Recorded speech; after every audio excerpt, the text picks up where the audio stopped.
Ever wonder how people end up getting deported from the United States? Now, as an immigrant myself, this is something that is very, very important to me because I know how difficult and complicated the process is and costly and expensive as well. So it is not something that I would take lightly, and I would want to help anyone else out there who needs to go through the process. I'm here to help you. Now, many persons think that deportation is reserved only for persons who knowingly break the law. It is not. Sometimes it is mere ignorance, and sometimes it is just an error that you might make on a form that has you receiving a deportation notice. And trust me, when you receive that notice, it is something that is a crushing blow, especially if you have spent a lot in the process and then to get this notice. But fear not. I am here to help you today by giving you realistic stories of persons who made errors, ended up being deported, so that you can learn from it and not make the same mistakes. So stay tuned for this valuable information, especially if you're an immigrant like me who wants to settle in a first world country to give yourself, your family, your kids a better opportunity at a brighter future. Stay tuned. Welcome back to the Next Level Life Hack, where we take the next step to grow towards our financial freedom and success. Now, what is an immigration video doing on this channel for financial success? But let's be realistic. Many persons like myself move to the United States for a better opportunity financially. It is known as the land of opportunity and wealth. It is also known as the best economy in the world. So why not want to come here to improve our financial situation? As well, based on the exchange rate, family at home can benefit from us being here earning in US dollars, so we can remit monies back to home to persons who are not as fortunate or low income, or mom or dads or kids especially. We have many kids growing up and known as barrel kids because parents have moved to the United States or other first world countries so that we can better provide for our families back home. So nothing wrong with that. So no shame in your game if you're looking for a better or a brighter future, and you just have to do what you have to do. But hey, as with everything else, we have to do it the right way, or it can be much more costly than it needs to be. Costly mentally, spiritually, physically, and financially, because I personally made a few mistakes that costed me much more than it needed to because I had bad advice or I just put through the wrong process. So I'm here to help you today so that you do not make the same mistakes, because ignorance is not bliss in this situation. So the first common one that we're going to be looking at is overstaying your visitor's visa. And this is pretty popular. And this is often how the road to deportation or becoming an illegal immigrant within the United States, this is how it usually begins. Now let's look at a story, and I'm going to be reading a story for you to see if you can pick out the errors that this person made. And if you can identify it, just put something in the comment box. Don't have to identify yourself, but just put wrong move if you have identified the mistake that this person made. So I'm going to be reading. Now, Maria, a young woman from a small village in Guatemala, had always dreamed of visiting the United States. She heard stories of the land of opportunity, as I did, where people could find better jobs and a brighter future. True. With the help of a family friend, she was able to secure a tourist visa to visit her cousin in New York City, a very popular place. Now, upon arriving in the US, Maria was overwhelmed by the sights and sounds of the big city. She spent her days exploring the city, visiting famous landmarks, and enjoying the company of her cousin. However, as her visa neared its expiration, normally 6 months we get within the country, she began to feel a pang of sadness at the thought of leaving. In sharing these thoughts with her cousin, he said that he had come to enjoy her company and there would be no problem if she decided to stay. So Maria decided to stay. Just let me know in the comment section what you think. Now let's get into the second part of the story. Now, Maria found a job working in a restaurant, a place where undocumented persons find a job because they're always seeking workers. So she found a job working in a restaurant, earning just enough to cover her basic living expenses and also to contribute to the housing cost of her cousin. She tried to blend in, avoiding contact with law enforcement and keeping a low profile. For several years, Maria lived a double life, balancing her desire for a better future with the constant fear of being deported. One day, there was a dispute with her boss. She was not being paid the agreed upon amount, so she confronted the boss about it. The work environment got so tense that there were frequent arguments with the boss. The boss, not wanting or refusing to pay the higher amount agreed upon, decided to contact immigration to inform them that she discovered that this person was not documented within the United States. While Maria was at work preparing lunch one day, immigration officers arrived, took her into custody, and brought her to a detention center. She was placed before an immigration court and judge the following day, and deportation orders were issued against her. The following morning, Maria was deported to Guatemala. That story.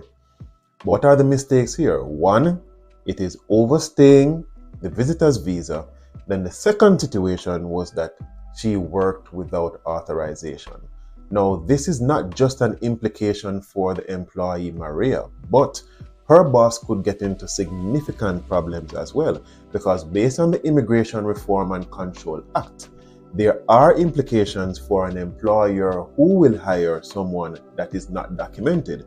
Now, there are different categories. There is a civil penalty where there is a first offense of up to $10,000 per unauthorized employee, the second offense of up to $20,000 per unauthorized employee, and the third or subsequent offense can be up to $25,000 per undocumented or unauthorized employee.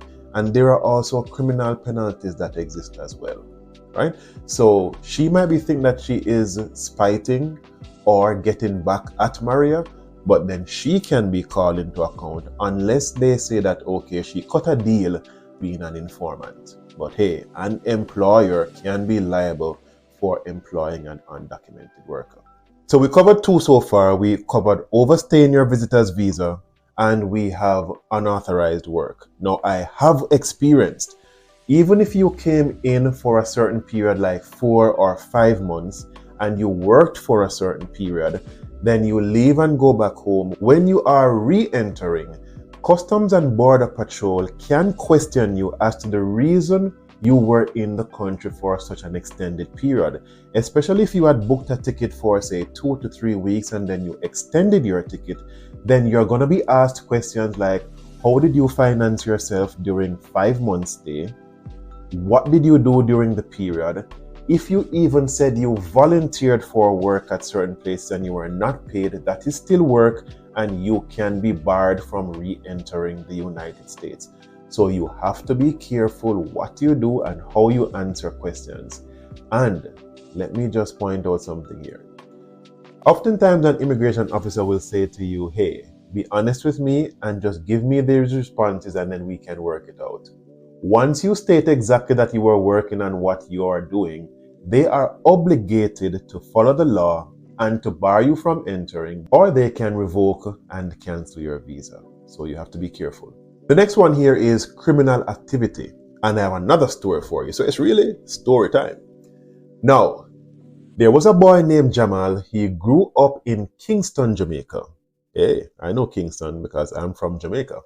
He received a visitor's visa to the United States, decided to visit family in New York. New York seems to be very popular. By the way, did you know that there is a city in New York called Jamaica? Yes, there is. Now, is it New York? One of them. I think it's Bronx. However, he decided to visit family in New York City. Upon arriving in New York, Jamal was mesmerized by the city's towering skyscrapers, bustling streets, and the diversity of people. However, he soon realized that the cost of living was far higher than he had anticipated. Instead of seeking legal employment, he found himself entangled with a group of local dealers who introduced him to the world of illegal marijuana sales. At first, it seemed easy. Jamal enjoyed the thrill of street transactions and the rush of making quick cash. He thought he could enjoy the best of both worlds, living in America while supporting his family back home. But the excitement quickly turned into a web of deceit and danger. One chilly evening, while making a delivery in a dimly lit alley, Jamal was caught off guard. A group of undercover police officers tipped off about the drug activity surrounded him. Panic surged through him as he tried to escape, but the officers were quick.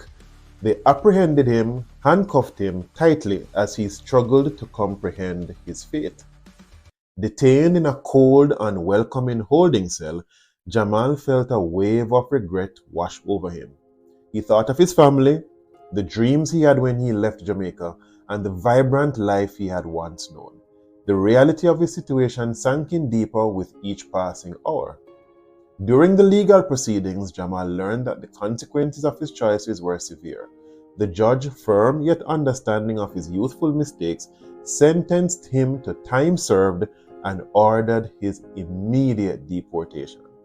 The next day, he was placed back on a flight to Kingston. How to avoid this? Obey all US laws and avoid criminal activity. Criminal activity is one of these sure ways that even if you are a green card holder, you can be deported, or what they'll say, deportation proceedings can be filed against you. You do not want to be involved in any criminal activities. Stick to the straight and narrow way if it is that you want to be legally authorized in the United States. Especially before you become a citizen, it is critical that you make sure that there are no fraud allegations, criminal activity, any allegations of an illegal nature against you. Now, we are not saying that once you become a citizen, it gives you the leeway for you to start doing illegal activity. I'm just saying that especially before becoming a citizen, then it is more likely and it is easy to get deported if it is that you do certain activities than if you were a citizen. So make sure that your slate is clean up to the point that you become a citizen, or you might not be granted the citizenship. The fourth way to get deported is marriage fraud, and this as well is very common yet very expensive. The cost of this that I'm hearing in the streets has tripled since COVID, and especially because the risk is becoming so much higher, the cost is becoming higher as well. So you have to be careful what you're doing, because if found out, then you could be facing deportation measures. Now, in the interest of time, my viewers, I am going to be stopping there for today, just to not make this content too long. But stay tuned for the next video where I go over the remaining ways that you could get deported if you do these things. Now remember to share this video with anyone else who you think might benefit from this information, and make sure you stay tuned for the following video that I'm going to be releasing in a couple days time that will go over the other ways you want to stay away from if it is that you do not want to get deported from the United States. So thank you for watching and see you in the next video.